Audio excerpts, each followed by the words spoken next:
Welcome to Manager Tools. The Manager Tools Onboarding Checklist, Part 1. Here we go. This cast answers these questions. Should I use a checklist for onboarding tasks? What tasks do I need to include in my onboarding plan? How long should onboarding take? Well, if you want answers to these questions and more, keep listening. So we've talked about onboarding last couple casts, and that is made hard partly for most managers, just as a function of the Horseman Christmas rule, right? If you don't do it very often, like figuring it out every time from scratch becomes hard. And that's why checklists are so darn important. Yeah. In fact, a couple of times as I was writing this cast, thought about the Checklist Manifesto by Atul Gawande, which has transformed a great deal of medicine, particularly surgery. And one of the things I've learned, it was so cool to learn, is that creativity is actually increased in processes by checklist. And what we've done with this checklist is create a draft, and the document, the spreadsheet, is actually available to all our licensees. You can thank pilots. We really set the tone here for checklist. Just saying. Yeah. Okay. If you want to send thank you notes, just write them to Market Manager Tools. Feel free to write them, guys. Customer service at manager-tools.com, and start the note with Mike, and he'll be deluged with what we call reacher requests, long internal joke, and he can start answering reachers. Thanks. Our audio editor will be cutting this out. No, not really. Okay, so here's our outline for the show. Pretty straightforward. We want to cover a few things about the why of a checklist. So we're going to talk about the checklist and creativity, which is something I hear an awful lot in the field about. Well, I don't want to do one-on-ones because I'm a creative person, which is like saying I don't want to eat because I'm tall, or I don't want to wear that shirt because the house is yellow. I'm sorry. I don't know. It doesn't make any sense. Non sequiturs, right? Yeah, exactly. We're also going to talk about measuring in the value of a hot wash by having a checklist. And then my favorite is a known checklist that's reportable, that other people can view, you can put online for your team, is it can be delegated. And then we're going to walk through the task list. Now, when we start walking through the task list, the reason we're doing that is for non-licensees. We just want to explain overall all the tasks. We are not going to verbally go through all 250 tasks in the spreadsheet. And by the way, folks, don't get worried about that 250. I promise it's completely reasonable. But if you're a licensee, you may choose to drop off at that point of the cast because you're going to be able to download the spreadsheet and be able to enter data and quickly start onboarding people. And then you'll have results of what was red and what was green and when and why and so on. Okay, so let's get into the this problem folks have with checklists and creativity, because man, they just don't go together. It doesn't work. Right? I mean, I'm hamstrung. You can't confine me to this little box. I have to be free. Yeah, exactly, free. Just because onboarding is about creating a new relationship, and that's what a person said to me in the field about 3 months ago. Oh, well, because that's creating a new relationship, then I don't need a checklist to do that.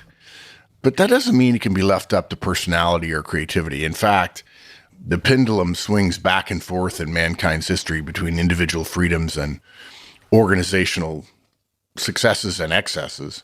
Right now, the pendulum, in my opinion, is strung too far toward individuality, and people have forgotten some of the values that organizations provide. Not saying there aren't organizational excesses, there certainly are, but there are plenty of also ethical organizations, and when people join an ethical organization, they actually magnify their ability to serve mankind. But look, when people say, oh, it's my personality to do this or that or the other thing, you don't get to assert your personality over activities that are known to be beneficial to the organization. In the long run, it doesn't make sense to try to be creative or apply your personality without measurement, without structure, without deadlines and so on, and reporting and improvement to anything you want. There are some things in some situations where checklists are helpful. I remember reading a number of years ago about frog design and IDEO, two famous American design firms. I think they're heavily involved in Apple products and many other beautiful products that we all take for granted when design is sublime. And they have incredible checklists that they go through. And when it comes to onboarding, you mentioned Horstman's Christmas rule, where if you do something rarely and it's important to you, you're never going to get better at it. And it's going to be stressful. You can't have 100+ things, even if you use a cut down version of our list. You can't have 100+ things to get done in a process and say, I'm going to be creative about that, or that's just going to be my personality. Some of those things are influenced or even controlled by corporate staff. You cannot do that on the fly every time you hire someone. But that's how most managers approach it. Now, folks, I'm not casting aspersions here. It's a classic problem that managers have. It reminds me, even though it's not the same thing, of how you can have time to do it over again if you don't have time to do it right the first time. You got to do onboarding, and you've hired somebody, and now you got to onboard them. And what you really need is an onboarding checklist to have already thought it through, but you haven't had time to already think it through. Frustrating. That's why Manager Tools is here. Well, I'd add something else in terms of the whole creative versus checklist debate. I think once you say on any particular task or activity you regularly engage in that I'm going to be creative every time, you throw away the opportunity for improvement. Documenting a process, having a process, then being able to, once you've completed the process, look back and say, okay, what went well? What do we want to take a look at? Allows you to continually improve. And I think the creativity process is a little different, and maybe you don't have as much opportunity to improve, which of course we'd like to do. The way I think about creativity is the combination of structure and creativity actually produces more results. I mean, look, Walt Disney said, even creative people need deadlines. Now, look, of course we want to onboard each new hire individually, right? We want to customize our relationship with them based on them and us. You're probably going to onboard a high C, a perfectionist, an I dotter, and a T crosser, someone who tends to be more reserved and more analytical and logical and linear, very differently than you would a high I. But they're still going to go through a series of fairly well known, if you take the time to gather them, steps that most people go through. And you shouldn't be forgetting certain steps and certain things because you just forgot. Because if there are 100 things on the list, you're just going to forget. If you're constantly thinking about what tasks do I need to get done, I'm not really sure. The things that'll be dangerous is when you're super busy doing something else really important and there's a critical time happening in the onboarding process. It's the classic case of the manager who's not even available to talk to the new hire on the new hire's first day, when it was the manager's decision to hire them, and the person who got hired said yes to the manager. That's a really bad mistake that can be eliminated 99.9% of the time. And it happens far more often than it should because managers just are focused elsewhere and say, oh my gosh, he's starting today. I can't do it today. I have this meeting. I have this thing. If you're constantly thinking about tasks, what has to be done because you don't have them written down somewhere, and frankly, who has to do what by when, you're not thinking about building relationships, about teaching, about introducing, about developing the effectiveness of your person. You're thinking about what has to be done by when. In fact, you immediately revert to lowest common denominator thinking. So the reason we created the checklist is to free your mind from the mundane to allow you to focus on teaching and relating and growing your new hire. That's why we do this, so that your creativity can be more focused and you can free your mind. In the same way that getting things done eliminates your brain as this constant reminder echo chamber of all the things you have to do and puts it on paper so that you can focus your brain on one thing at a time and truly give it attention rather than constantly being distracted, assuming you put your phone down. That's what the checklist does. It allows you to say, I'm not worried about the task. I know I have tasks coming up, but now when I see that task due in a couple of days, I can be creative around that task rather than at the last minute realizing it needs to be done and then throwing it together quickly because I have to do it.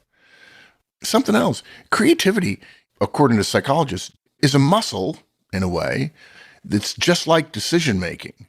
There's something called ego strength, which I think is a dumb title for it, but clearly I'm not a psychologist, so they would probably all laugh at me as they were drinking their lattes. And they would say, yeah, Mark, drinking psychologist. Yeah. You latte drinking psychologist, you. Actually, I shouldn't say that because psychologists have made an enormous difference for me in terms of my understanding of management and hierarchical structures. Sitting in the cafe, listening to jazz. Yeah. They probably all live in Vienna too.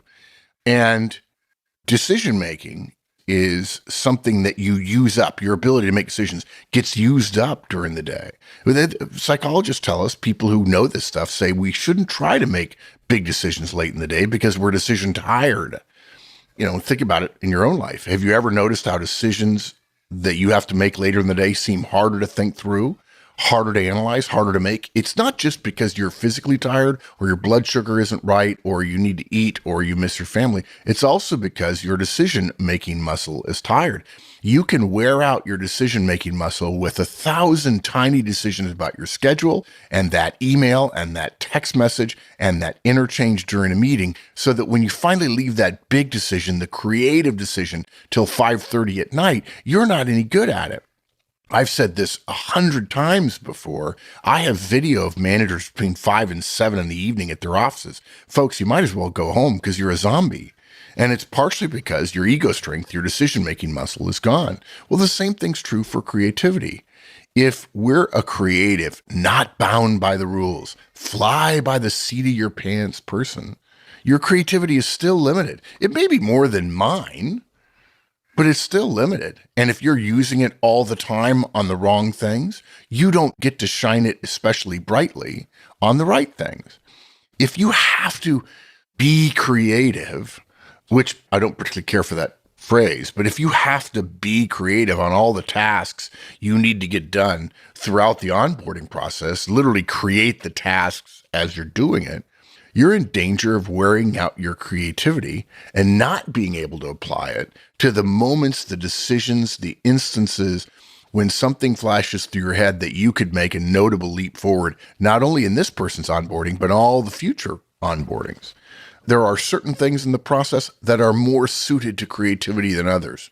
It doesn't take a great deal of creativity to go online to get HR to give your new guy a slot in some HR mandatory training.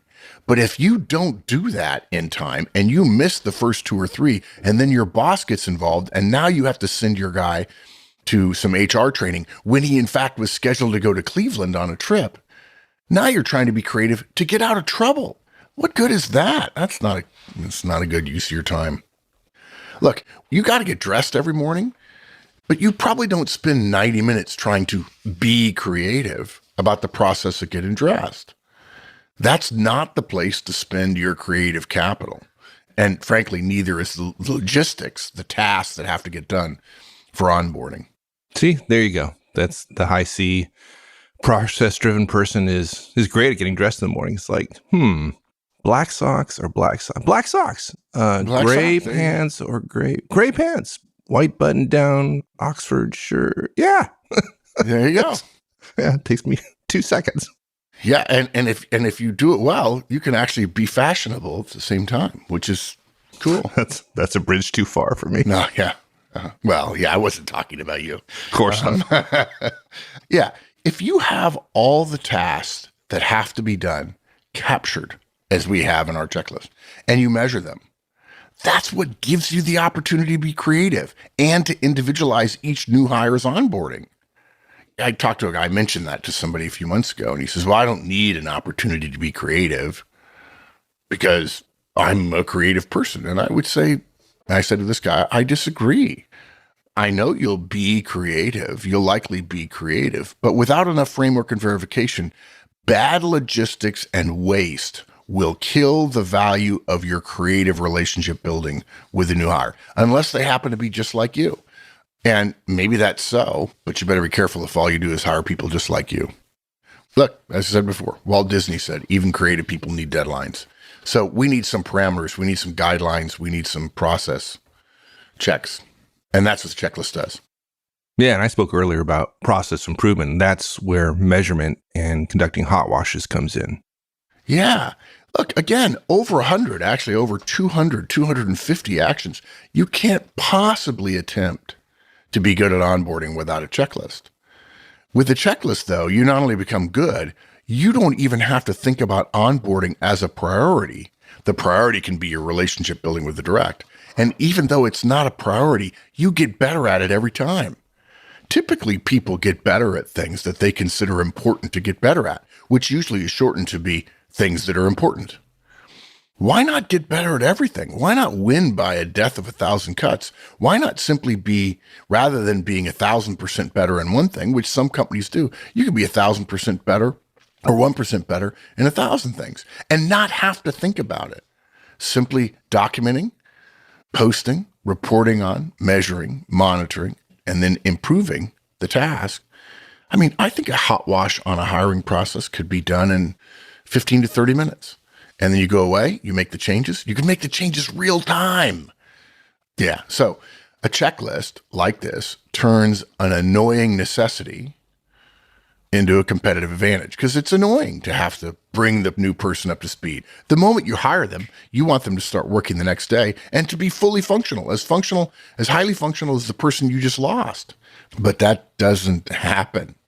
When other managers are flying by the seat of their pants and behind and missing deadlinings in their onboarding process, and by the way, thereby sending a less than great signal to their new hire, we're going to be able to focus our attention on our priorities. Now, the priority isn't remembering everything and scramble to get it done. It's the person and their effectiveness, as well as other priorities we have that keep the lights on in the building, in the business. So in this case, with the checklist we've created in the spreadsheet, we've given you the tasks to complete and a timeline you can use or modify. You'll modify them, I'm sure, to complete them. Different companies have different steps at different days in the process. That's normal. The cells of all the spreadsheet are coded to a certain day. If that day hasn't arrived, it's white. If it's done, it's green. If it's due within the next 3 days, it's amber or yellow. And if it's due yesterday and it's not done, it's red. The moment you open the checklist, which you don't have to spend a lot of time with, you don't have to think about the checklist. The checklist is to allow you to think about the person. The moment you open it, you get immediate visual guidance. What's done, what's not done, and you immediately know where to spend your time rather than thinking, where are we in the process? What's more, because it's written down, because it's measured, because if you post it online, which surely you would, everyone would be able to use it, you can assign tasks to all kinds of different people. It takes a village. The first time you use it, you'll have created a baseline. After you finish that first use, you can do a hot wash, and then you can forget about it until it's time to use it again. And the moment you open it up, you'll be reminded of all the tasks, and you say, oh yeah, I remember this stuff. I remember how it worked. I remember why we changed it, and it's going to be better every time. You can achieve incremental improvement with almost minimal effort. You'll see how well you did on the previous one. It's classic professionalism. That's the kind of stuff I like. Yeah. And then when you do the hot wash, we recommend you capture your notes each time you do one on an additional spreadsheet tab. You could put down Joe Smith hot wash notes and go through the notes and put a date associated with them. 2 columns, what went well. Another one, take a look at. And if you don't know what we're talking about with Wowatala or hot wash, search the internet. Might be a podcast out there. Yeah, there might be a podcast called Hot Wash, which I think is in our Hall of Fame, isn't it, Mike? Yes. Yeah. And you put dates on it, and so you can tie those inputs and suggestions to a particular use case. It's a no-brainer. The hot wash also keeps the documented process from becoming a boa constrictor as things go forward. We all hate the process. We know what it's like to have to follow some process very rigidly, in part because we don't know it. That's why people follow things in lockstep with no creativity, because they don't understand why the steps exist. If you don't understand why the steps exist, you're afraid that if you leave one out because it seems like a good thing to leave out, you're going to get in trouble later on. It takes process experience, actual experience with the thing the process is designed to create, to know what makes sense and what doesn't make sense. And so if you don't do that, if you don't have a documented process that you can review through a hot wash or an after action review, you end up maybe having a documented process. And no offense to HR, but this happens a lot from HR. The process is 2 years old, and we've changed HRIS systems and annual review systems and pay systems and performance management systems 2 or 3 times in the last 2 years. And we've got a process that they say, well, you're red on the process. Yeah, but your process is idiotic. It says X. Oh, well, you should know that it should have said Y and that you should have modified it. Oh, I'm not allowed to touch the process. And by the way, you don't provide it to me in a checklist form so I can keep track of it, so I can have the value of reporting and measuring and improving. No offense, you're in the dark ages. You might as well be writing on a cave wall. So you don't want a process that strangles people. And if everyone works on the process, even just a small part, and perhaps for the 90 days the person's being onboarded, it gets a couple of minutes mentioned in your weekly staff meeting, and then you do a quick hot wash at the end of one of your staff meetings, and now the process is ready to be used again at a higher level. And then when you leave and somebody else takes over for you, which by the way, it's your responsibility. I'm always disappointed when U.S. presidents blame the previous presidents for their problem, as if the country wasn't involved. I hate it when that happens. It's been happening a lot. It didn't used to happen, generally speaking, 30 years ago. And part of that is true in that the first 6 months to 9 months, different economists would say different things. The first 6 to 9 months, the new president doesn't have that much impact on the economy. The economy is a much bigger system. But if it goes well, they claim they do. Yeah, exactly. So they blame their predecessor for everything that's bad, and then take credit for the stuff that's good, even though they haven't had time to implement something. Same thing here. If you don't have a checklist, your successor won't be able to improve on what you're already doing. Or put differently, having a checklist like this in place means that if you have a chance to go somewhere else, externally or internally, or promotion or a lateral move or political move, whatever, the person who takes over from you, it'll be that much easier for them to achieve high standards. And you don't want to be one of those players who hopes your replacement does good, but not quite as well as you. You want them to do better. And when somebody says to you, hey, the new guy seems to be even better than you, he says, yeah. I'd say, yeah. You know what Newton says about that? The only reason I've seen so far is I've stood on the shoulders of giants. I left him a well-running ship. That's the job of every manager. Why would I want him to not do well? That makes it about me and not about the organization. This is what executives do. Executives make better managers than themselves. That's what grows the organization. That's the future of the organization. Go away, chowderhead. That's what I would say. Well, it's even better. By the way, I got a call from Tana last night, my fiance. Now we're getting married in 24 days, so I suspect I can now talk about it. And there's there's an opportunity for it to back out in the next 24 days, but maybe I can't believe you said that. I'm going to have her listen to this cast. Well, no, don't, because I'm going to talk about it here in a second. Before you go any further, I didn't know you were going to do this on the cast. We used to mention more family stuff than we have lately, so I would like to speak for the entire Manager Tools community, 2 million or so downloads a month, and say, congratulations, best wishes. I'm looking forward to being at the wedding. She's wonderful, and you are punching above your weight, sir. I am indeed. That's why I'm worried about the 24 days. She might figure it out.